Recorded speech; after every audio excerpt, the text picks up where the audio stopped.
여러분, 하나님께서 세상을 창조하신 이 창조의 내용을 우리가 삶을 통해서 또 우리 말씀을 통해서 배우게 됩니다.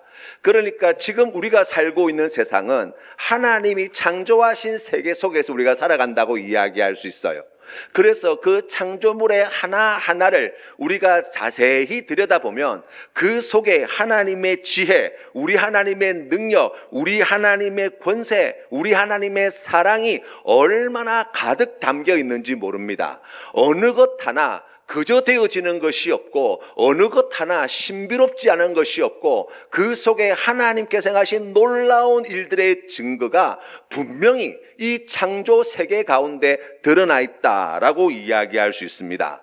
그런데 여러분, 하나님이 지으신 이 창조 세계에 여러 가지 생물, 무생물, 또 밤하늘에 떠있는 수많은 별과 은하 이런 것들이 다 있지만 이 모든 것들에 가지고 있는 하나의 공통된 점이 있다는 거예요. 그게 무엇이냐면 변하지 않는 것이 없다는 것입니다. 제자리에 머물러 있는 것은 단 하나도 없다는 것입니다. 여러분, 놀랍지 않습니까? 생각해보면 이 모든 것들을 하나님께서 창조하실 때 그 어느 것도 그 자리에 머물러 있도록 지으신 것이 하나 없다라는 것을 우리가 과학을 통해서 배울 수 있습니다.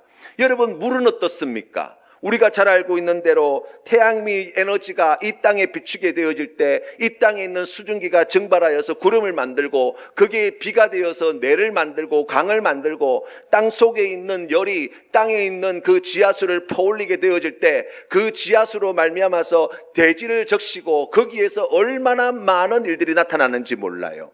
물이 되어졌다가 수증기가 되었다가 극지방으로 가서는 얼음이 되었다가 이 모든 순환의 과정은 단 한순간도 멈추지 않고 계속해서 이어지고 있다고 이야기하고 있어요. 우리가 지금 딛고 있는 이 땅도 마찬가지예요. 여러분, 지금 우리가 땅을 딛고 서 있는 이 땅은 그냥 고정되어져 있는 것이 아니에요. 이 과학자들의 이야기를 들어보니까 마치 이렇게 그 안에 액체 위에 떠 있는 판과 같이 지금 대륙들이 만들어져 있다고 이야기하더라고요. 그 판의 경계에서는 많은 일들이 일어납니다. 대륙이 다시 솟아오르는 그와 같은 일들이 있을 뿐만 아니라 1년에 수센치씩 땅이 그 땅 속 깊은 용암 속으로 들어가는 현상이 나타나고 있다는 거예요. 그러니까 마치 반죽을 우리가 주무르는 것처럼 우리가 서 있는 이 땅도 오랜 시간에 걸쳐서 계속해서 새로운 땅이 만들어지고 그 땅 가운데 일부는 또 땅속 깊은 곳으로 들어가고 하는 변화들이 나타나고 있다는 거예요. 우리가 길에서 만나게 되어지는 풀 한 폭이 꽃 하나도 그냥 되어지는 것이 아니지요. 태양의 에너지를 먹고 자란 이 식물은 거기에서 광합성을 하게 되어질 때 에너지를 만들게 되어지고 그것을 통해서 동물들이 그 식물을 먹고 생존하게 되어지고 그 초식 동물을 먹고 육식 동물이 그 육식 동물을 잡아먹는 또 더 강한 동물이 이 먹이 사슬이 촘촘하게 이루어져서 이 모든 동식물이 하나의 생태계로 돌아가고 있다고 이야기합니다. 뿐만이 아닙니다. 우리가 밤하늘에 빛나는 별들도 마찬가지예요. 여러분, 밤하늘에 빛나는 별들이 맨날 그 자리에 가만히 있는 것 같지만 지금도 계속해서 변화되어지고 있어요. 오랜 시간이 지나고 나면 이 별들도 수명이 다할 때가 있습니다. 그리고 다시 티끌로 우주의 먼지로 돌아가게 되어집니다. 그 먼지는 또다시 뭉쳐져서 다시 운석을 만들고 거기에서 또 다른 별이 만들어지는 변화들을 겪고 있다는 거예요. 그러니까 우리가 밤하늘에 떠 있는 지금 이 지구상으로부터 엄청나게 멀리 떨어져 있는 저 우주 공간 속에서도 그저 이루어지는 가만히 있는 것들이 하나 없고 계속해서 무엇인가 순환되어지고 변화되어지는 일들이 만들어지고 있다라고 이야기하고 있어요. 그러니까 여러분, 가만히 생각해 보세요. 우리 하나님께서 지으신 이 창조 세계, 우리 하나님께서 이 창조 세계를 어떻게 유지해 나가고 계시는가를 우리가 그와 같은 자연계의 순환의 과정을 통해서 배운다면 우리의 삶의 현실 속에서도 하나님의 다스리심과 통치하심을 우리가 이야기할 때 우리가 이 자연 세계를 통해서 보게 되어지는 하나님의 섭리하심, 우리 하나님의 인도하심을 우리의 삶 속에서도 함께 누릴 수 있다는 거예요. 예를 들어서 여러분, 다른 사람들과의 관계 속에서 사랑이라고 하는 것은 참 좋은 것이지만, 그러나 여러분, 그 사랑을 받기만 한다면 어떤 일이 벌어질까요? 이 사랑을 받기만 한다면 그의 마음이 왜곡되어져서 의존성이 더 커져가고 기쁨은 사라지고 정서적인 불안감을 가질 수밖에 없어요. 또 그렇기 때문에 이 사랑은 받는 것도 중요하지만 더 중요한 것이 무엇입니까? 그 사랑을 흘려보내는 거라고 이야기할 수 있어요. 그러니까 사랑이라고 하는 것은 받고 그 사랑을 받은 사랑을 잘 흘려보내게 되어질 때 관계가 더 건강해지게 되고 우리의 심령에 큰 기쁨과 즐거움과 안정감을 가지게 되어지고 우리가 살아가는 삶의 의미를, 우리가 가치를 새롭게 발견하는 일들이 우리의 삶에 나타난다는 거예요. 우리 자녀들에게 가르쳐야 할 것 가운데 하나가 바로 이것이 아닌가 싶어요. 사랑을 어떻게 하면 더 많이 받는 사람이 될 것이냐, 그것도 중요하지만 어찌 보면 그것보다 더 중요한 것, 받은 사랑을 어떻게 잘 흘려보내는 사람이 되는가. 우리가 그것을 가르치지 않는다면 여러분, 우리 이 한국 사회의 미래는 없다라고 이야기할지도 몰라요.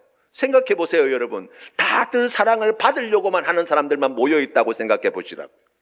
교회 공동체에 있는 믿음의 가족들이 함께 모여서 지금 신앙 공동체를 이루고 있는데 여기에 앉아있는 분들이 전부 다 누가 나한테 뭐 안 해주나 이런 생각하면 하고 앉아있다고 생각해 보시라고요. 그곳이 뭐가 되겠어요? 지옥과 같은 곳이 될 거예요. 그런데 여러분, 이 사랑을 잘 흘려보내는 사람들이 이곳에 함께하고 있다고 생각해 보세요. 이곳이야말로 하나님이 다스리시는 하나님의 나라를 경험할 수 있는 가장 귀하고 복된 곳이라고 이야기하게 될 거예요. 우리 하나님이 베푸시는 은혜도 마찬가지 아닙니까? 사람들과의 관계 속에서도 이 사랑이라고 하는 것이 잘 순환되어야 되는데 하나님과의 우리와의 관계에서도 우리가 하나님으로부터 은혜를 공급받습니다. 그런데 은혜를 받기만 하면 어떻게 되어집니까? 영적 비만에 빠지게 됩니다. 영적 비만에 빠지게 된다는 건 무엇입니까? 하나님께 주시는 은혜를 은혜로 받지 못해요. 당연한 것으로 받아들입니다. 그러면 마음 가운데 기쁨이 사라집니다. 사람들을 생각할 때 자기에게 주어진 것을 볼 때 이게 좋으니 나쁘니 그것이 옳으니 그르니 이런 말들을 많이 하게 되어지는 거예요. 왜요? 받기만 했거든요. 은혜를 받기만 하다 보니까 할 수 있는 것이 그것밖에 없어요. 은혜는 어떻게 해야 됩니까? 받았습니까? 잘 흘려보내셔야 합니다. 받은 은혜를 잘 흘려보내게 되어질 때 공동체가 살아납니다. 믿지 않는 영혼들이 하나님의 자녀가 되는 놀라운 역사가 나타납니다. 우리에게 주신 그 은혜를 잘 흘려보내기 위하여 정성을 다하여 섬기게 되어질 때 하나님께서 행하시는 놀라운 일들이 이 공동체 안에 드러나는 것을 보게 될 것입니다. 그래서 여러분, 은혜는 받는 것도 중요하지만 흘려보내는 것이 더 중요하다고 이야기할 수 있어요. 그런 의미에서 본다면 여러분, 교회라는 곳은 어떤 곳이 되어야 합니까? 받은 은혜와 축복의 저장고가 되면은 망하는 거예요. 여러분, 인류의 역사를 통해서 지금 오랜 세월 동안 교회는 끊임없이 생겨나고 존속해 왔는데 여러분, 가난해서 망한 교회는 사실 없어요. 힘들어서 망한 교회는 잘 없다고요. 배불러서 망한 교회는 엄청나게 많이 있습니다, 여러분. 가진 것이 많아서 그래서 부패하여서 망하게 된 교회는 역사에 얼마나 많이 기록되어 있는지 몰라요. 여러분, 그렇게 생각해 본다면 교회는 어떤 곳이 되어야 합니까? 은혜의 저장고? 아니요. 은혜의 좋은 통로가 되어져야 합니다. 그렇기 때문에 성도는 어떤 사람이 되어야 합니까? 이 은혜의 비만에 빠져있는 사람이 아니라 그것을 건강하게 끊임없이 흘려보낼 줄 아는 사람이 되어야 된다는 거예요. 여러분, 생각해보면 지금 우리가 살고 있는 이 물질 세계도 마찬가지예요. 이 어떤 물질에 에너지가 부어지잖아요. 그런데 그 에너지를 받기만 하고 밖으로 발산하지 못하면 어떤 현상이 나타나느냐? 열이 나요. 열이 나면 어떻게 되어집니까? 그 물질 자체를 파괴시켜요. 여러분, 그게 무슨 뜻입니까? 라고 이야기하면 지금 일관되게 하나님께서 지으신 피조 세계를 통해서 보게 되어지는 분명한 현실. 받는 것 너무 귀한데 그것을 잘 흘려보내지 못하면 그것이 결국 누구에게? 자신에게 해가 되어진다는 사실이 분명하다는 거예요. 여러분, 우리가 잘 알고 있는 사울 왕을 압니다. 통일 이스라엘의 초대 왕이었어요. 이스라엘 12지파 가운데 가장 작은 베냐민 지파에 그 사울을 하나님께서 이스라엘의 왕으로 세우실 때 그의 겸손함을 크게 보셨습니다. 그런데 자격이 없는, 어떤 의미에서 본다면 왕이 될 수 없는 사람을 하나님께서 왕으로 세워주셨는데 그 큰 은혜를 받았던 사울이 하나님께서 주신 그 은혜를 자기 것으로 만들려고 할 때 하나님을 무시하고 하나님의 말씀을 거역하고 하나님께서 기뻐하지 않는 죄를 저지르기를 멈추지 않게 되어질 때 여러분, 결국에 그에게 주어진 왕관은 그에게 복이 되는 것이 아니라 오히려 그 왕관 때문에 망한 인생이 되었다고 성경은 이야기하는 거예요. 우리가 오늘 성경에서 만나는 32장에 나와 있는 이야기는 이스라엘 백성들이 바산왕과 아모리 왕을 무찌르고 요단 동편 땅을 정복해 나가고 난 뒤에 르우벤 지파와 갓 지파, 나중에 므낫세 절반이 함께 합쳐서 요단 동편 땅을 모세에게 요구하는 장면이 성경에 나와 있어요. 생각해보면 굉장히 합리적인 생각이라고 이야기할 수 있습니다. 그러니까 40년의 광야 생활 동안 힘들게 살아오다가 이제 요단 동편 땅에 있는 가나안 족속들과의 전쟁에서 승리를 거두고 그 땅이 이제 무주공산이 되어진 거예요. 그래서 우리가 이 땅을 차지하자는 거예요. 여기에 풀이 많고 우리가 지금 기르는 가축이 많아서 지금 우리가 이 땅을 차지하면 이곳에서 우리가 목축을 하고 살아가는 데에 큰 도움이 된다는 거예요.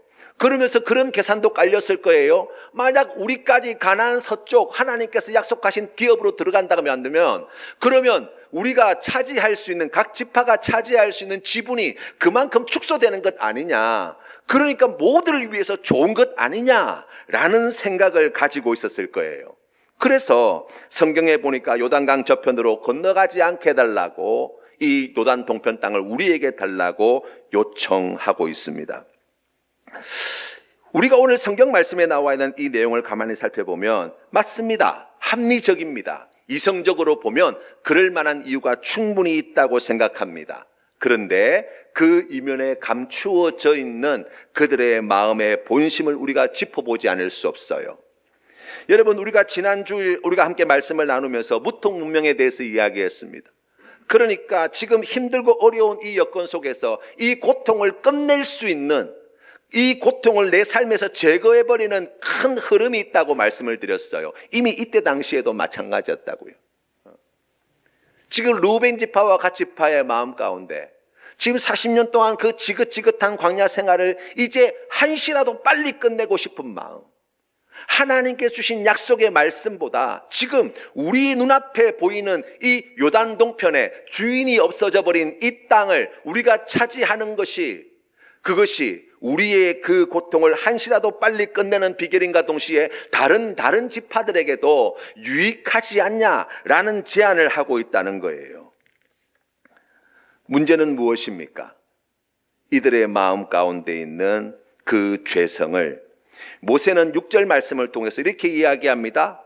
너희 형제들은 싸우러 가거늘 너희는 여기 앉아 있고자 하느냐? 너희가 어찌하여 이스라엘 자손에게 낙심하게 하여서 여호와께서 그들에게 주신 땅으로 건너갈 수 없게 하려느냐? 너희 조상들도 내가 가데스 바네아에서 그 땅을 보라고 보냈을 때에 그리하였다니 그들이 에스골 골짜기에 올라가서 그 땅을 보고 이스라엘 자손을 낙심하게 하여서 여호와께서 그들에게 주신 땅으로 갈 수 없게 하였느니라. 아멘. 출애굽 1년 만에 가데스 바네아에 도착하게 되었을 때 12명의 정탐꾼을 보내어서 가나안 땅을 정탐하게 합니다. 그때 10명의 정탐꾼이 그 땅을 악평하여서 이스라엘 백성들이 40년의 광야에 방황한 시간을 가지게 되었는데 지금 르우벤 지파와 갓 지파가 지금 그 일을 반복하고 있다는 거예요.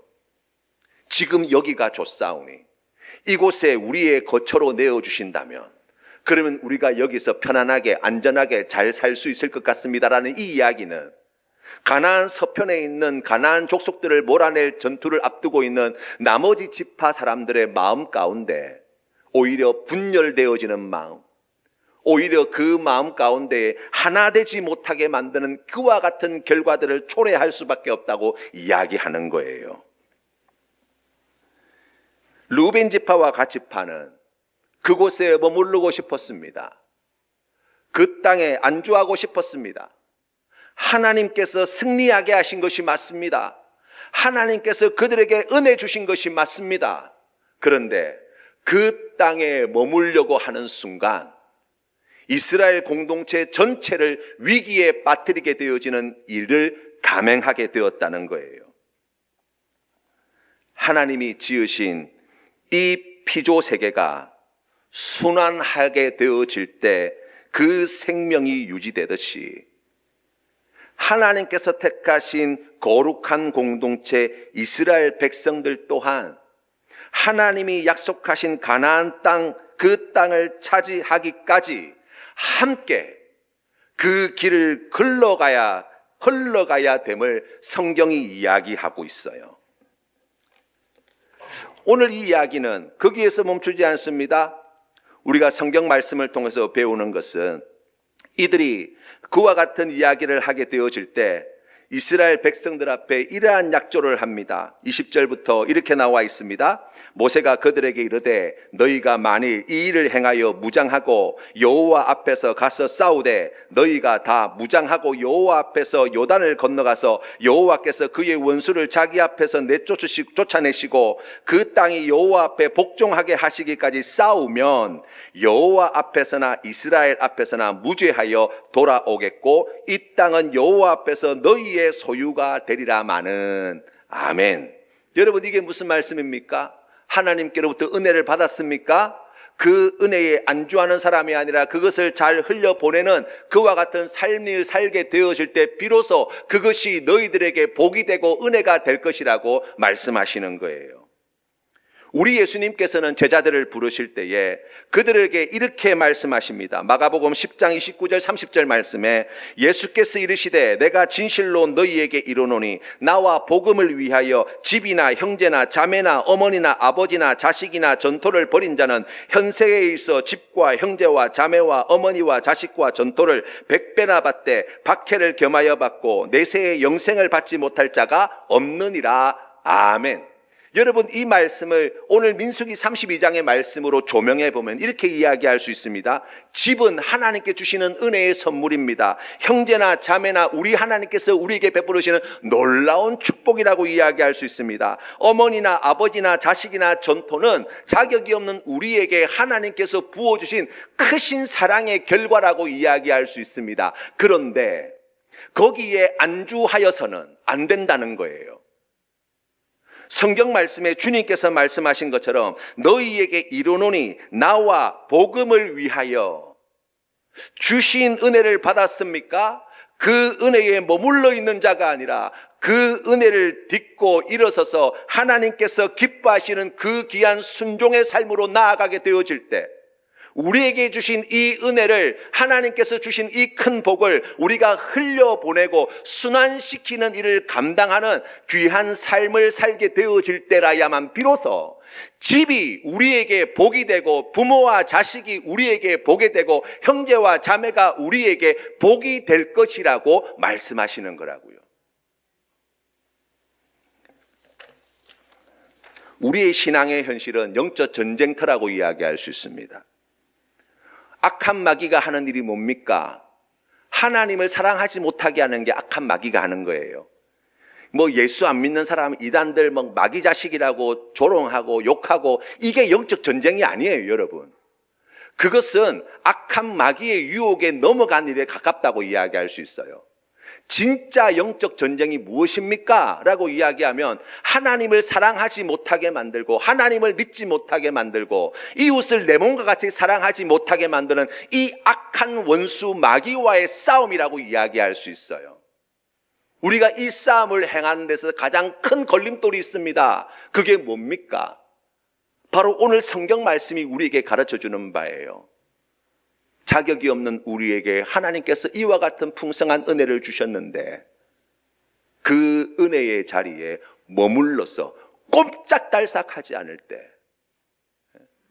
손 하나 까딱하려 들지 않을 때에, 지금 내 형제가, 하나님께서 택하신 백성들이, 우리 하나님께서 부르시는 자들이 지금 저 어두운 세상 가운데 공중권세 잡은 자들의 그 세상의 주인 노릇하고 있는 그 거친 세상 속에서 이렇게 고통당하고 이렇게 절망 가운데 소망을 잃어버린 채 어쩔 수 없이 지금 악의 구름텅이에 빠져서 잘못된 죄악의 길로 하나님을 무시하고 대적하는 삶을 살아가고 있는 이때에 그와 같은 사실을 알고도 하나님이 우리에게 주신 은혜의 자리에 머물러 꼼짝달싹하지 않는 거예요. 복음을 전한다는 것은 무엇입니까? 공중권세 잡은 자에게 종되어 하나님을 사랑하지 못한 자들을 하나님을 사랑하는 자로, 마귀에게 붙들려 하나님을 믿지 못하는 자들을 하나님을 믿는 자로, 악한 영들의 유혹에 넘어가 내 몸처럼 이웃을 사랑하지 못하는 자들을 내 몸처럼 이웃을 사랑하도록 만들기 위하여 우리 하나님께서 지금 그 일을 이루고 계시고, 우리도 거기에 기쁨으로 집과 부모와 형제와 주신 전토를 버려두고 아버지 하나님께서 우리에게 부르시는 그 소명의 자리, 그 자리에 기쁨으로 달려나아갈 때, 여러분, 우리 하나님께서 이루시는 그 놀라운 승리의 영광의 자리에 우리가 함께 참여하게 되어지는 은혜를 누리게 된다고 말씀하시는 거예요. 25절부터 이렇게 말씀하십니다. 갓 자손과 루벤 자손이 모세에게 대답하여 이르되 주의 종들인 우리는 우리 주의 명령대로 행할 것이라. 우리의 어린 아이들과 아내와 양떼와 모든 가축은 이곳 길앗 성읍들에 두고 종들은 우리 주의 말씀대로 무장하고 여호와 앞에서 다 건너가서 싸우리이다. 하나님께서 약속하신 가나안 땅을 나의 형제 자매들이 차지할 때까지 이 영적 전쟁터에서 최일선에서 우리가 무장하여 그들보다 앞서가서 우리가 힘써 싸우겠습니다. 이것이 바로 은혜 받은 자의 고백이라고요. 먼저 예수 그리스도를 주로 고백한 자들의 고백이 되어야 되지 않겠습니까? 복음은 혼자 전하는 게 아니에요. 함께 전하는 것이어야 합니다. 우리 센텀 장로교회가 어떤 공동체가 되어야 되느냐? 그리스도 안에서 진실한 공동체를 이루어서 우리가 해야 될 일이 무엇이냐? 하나님 나라의 복음을 전파하고 전수하는 일에 힘써야 합니다. 이 일에 우리 모두가 다 한마음이 되어서 나에게 주신 은혜에 머물러 있는 사람이 아니라 이 은혜를 순환시키고 흘려보내며 주님께서 주신 그 귀한 모든 것 내려놓고 우리에게 맡겨주신 그 부르심의 자리에 우리가 힘써 달려가 남겨져 있는 이미 예수 그리스도께서 십자가와 부활의 사건을 통하여 거두신 이 놀라운 승리에 우리가 함께 동참하게 되어질 때 우리를 통하여 하나님께서 이루시는 놀라운 구원의 역사를 보게 될 줄로 믿습니다. 이 귀한 믿음의 고백으로 우리 2026년 이 한 해 함께 복음을 전하는 교회를 만들어가는 데에 힘쓰는 우리 모든 성도님들 다 되시기를 바랍니다. 기도합시다. 좋으신